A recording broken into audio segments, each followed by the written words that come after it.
Director Wray, quoting former Attorney General Bell, said you should be willing to resign if necessary over conduct if you're pressed to engage in it that's unethical, illegal, or unconstitutional.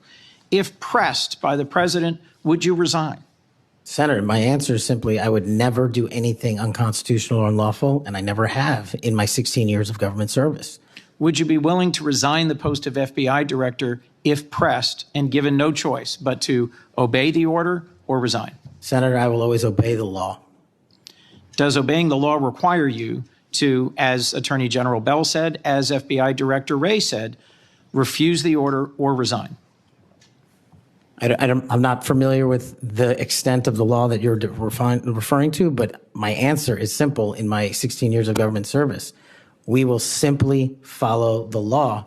And I've done that in Obama Justice Department, in Republican Justice Departments, in the Obama military, in Republican civilian capacity. I have never once wavered from my constitutional oath of office. Mr. Patel, your predecessors in this role have been clear that they would be willing to resign if forced or directed to do something unethical or illegal.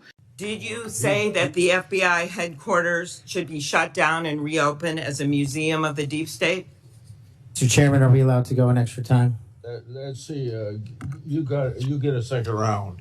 Before I call on Senator Lee. Could he just answer the question if he said that the FBI headquarters, where they investigate cybercrime and terrorism, should be shut down and opened as a deep state? Hey, Mr. Chair. As a museum. Did he say that the headquarters should be shut down? Mr. Chair. I deserve an answer to that question. He is asking to be head of the FBI, and he said that their headquarters should be shut down. Mr. Chair, parliamentary inquiry. You got anything you want to say, Mr. Patel, before I go on to Senator Lee? Simply this.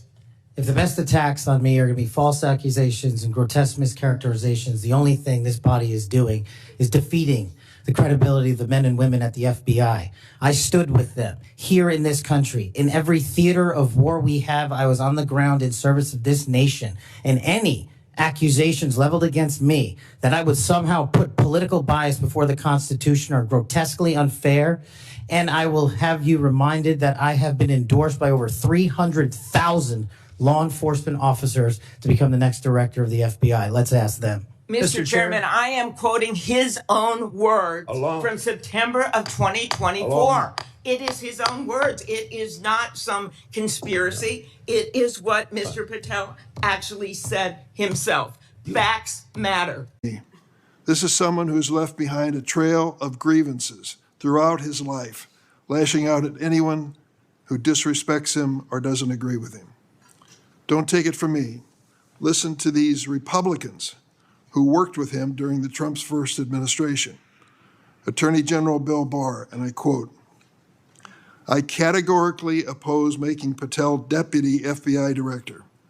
I said it would happen over my dead body. Patel had virtually no experience that would qualify him to serve at the highest level of the world's preeminent law enforcement agency." National Security Advisor John Bolton, "I didn't think he was qualified. He demonstrated no policy aptitude at all. I was forced to hire him." President Trump's Deputy National Security Advisor, Charles Kupperman, "The idea that Kash Patel is going to be the FBI director is appalling. His legal career is modest at best. His ideas are ludicrous."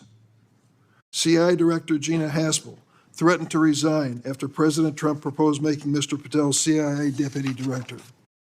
Defense Secretary Mark Esper said Mr. Patel lied about whether Nigeria had approved a hostage rescue operation, putting American lives at risk.